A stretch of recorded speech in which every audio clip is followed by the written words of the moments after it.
Finally after 27 years South Africa ICC டிராஃபியை ஜெயிச்சிருக்காங்க. ரொம்ப ரொம்ப சந்தோஷமா இருக்கு. Aiden Markram, Rabada and Temba Bavuma செலிப்ரேஷன்லாம் பார்க்கும்போதே மனசுக்கு ரொம்ப சந்தோஷமா இருந்துச்சுங்க.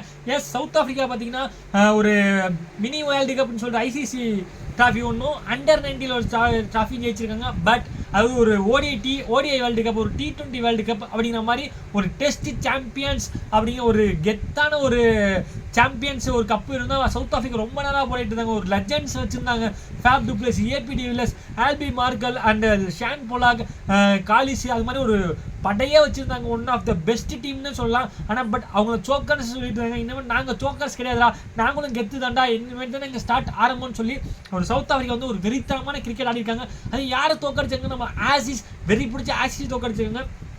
அது ரொம்ப ரொம்ப சந்தோஷமா இருந்துச்சு. பட் நம்ம அடுத்தடுத்த அப்டேட் போகணும்னு சொன்னீங்கன்னா யூஎஸ் எம்எல்சி நடக்குது. அதில் பார்த்தீங்கன்னா நமக்கு தெரிஞ்ச முகங்கள் நிறைய பேர் விளாட்றாங்க.